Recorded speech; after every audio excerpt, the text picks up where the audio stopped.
रूस यूक्रेन की जंग अब ठंड के महीने में दस्तक दे चुकी है।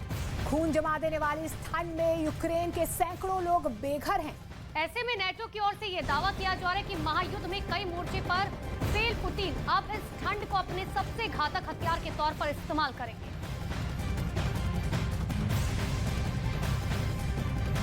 तो नेटो महासचिव का दावा और ठंड में जो हालात बने हुए हैं वो किस तरीके के हैं वो आप तस्वीरों के जरिए हर दिन देख रहे हैं। खून जमा देने वाली वहां सर्दी है और इस सर्दी में भी युद्ध स्तर पे जारी है। और बड़ा दावा यह किया जा रहा है कि ठंड को रूस हथियार बना सकता है।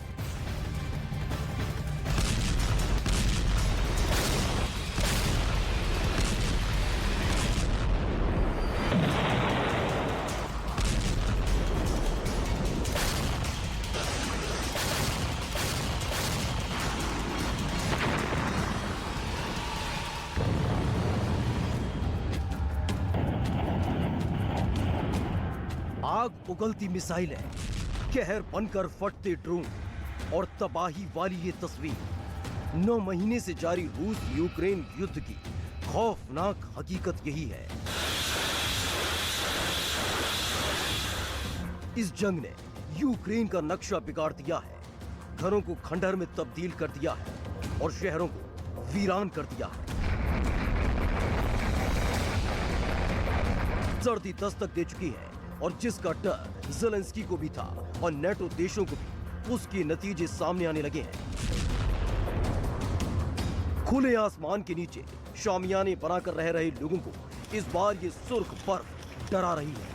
डर है कि इस बर्फ को पुतिन अपना हथियार बनाएंगे और यूक्रेन में कहर ढाएंगे।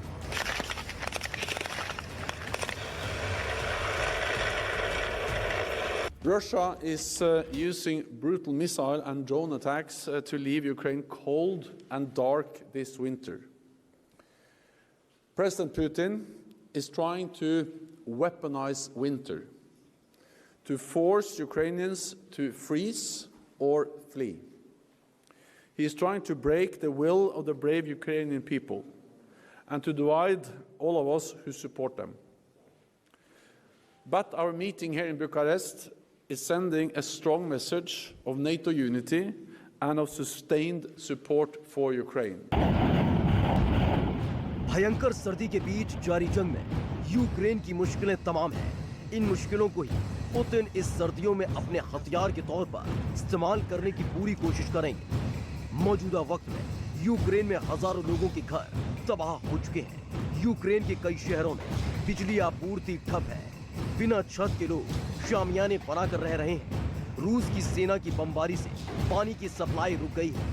ड्रोन हमलों के डर के चलते लोग बंकरों में छिपे हैं। पिछले कुछ दिनों में रूस ने यूक्रेन के बुनियादी ढांचे को निशाना बनाया है। नेटो देशों से यूक्रेन को जनरेटर की सप्लाई भेजी गई थी। दावा है कि ड्रोन और मिसाइल अटैक में कई बड़ी ट्रांसफार्मर इकाइयों को नुकसान पहुंचा है, जिसके बाद बिजली नेटवर्क दुरुस्त करने की यूक्रेन में कोशिशें जारी हैं। Allies made additional pledges to NATO's comprehensive assistance package for Ukraine. This will fund urgent non-lethal support, including fuel and generators, helping Ukraine to address the consequences of Russia's strikes against their power grid. Kherson समेत कई शहरों में बर्फबारी हो रही है, जिसके बाद यहां के तापमान में भारी गिरावट देखी गई।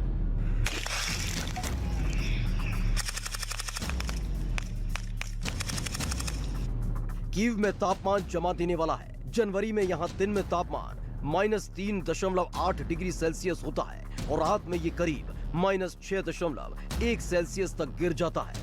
खेरसोन में जनवरी में तापमान -0.9 डिग्री सेल्सियस तक होता है, जो करीब -3.7 डिग्री तक जाता है।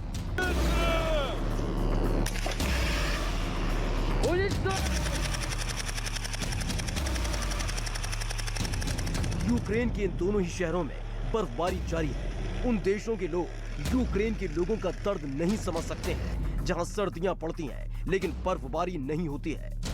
गोलीबारी और बर्फबारी के बीच में खुद को जिंदा रखना यूक्रेन के लोगों के लिए एक चुनौती है। बंकर में न पानी है, न बिजली है और न ही तापमान को सामान्य रखने के लिए हीटर। यूक्रेन में शून्य से भी कम डिग्री के तापमान पर बिना हीटर के रहना मौत को दावत देना है।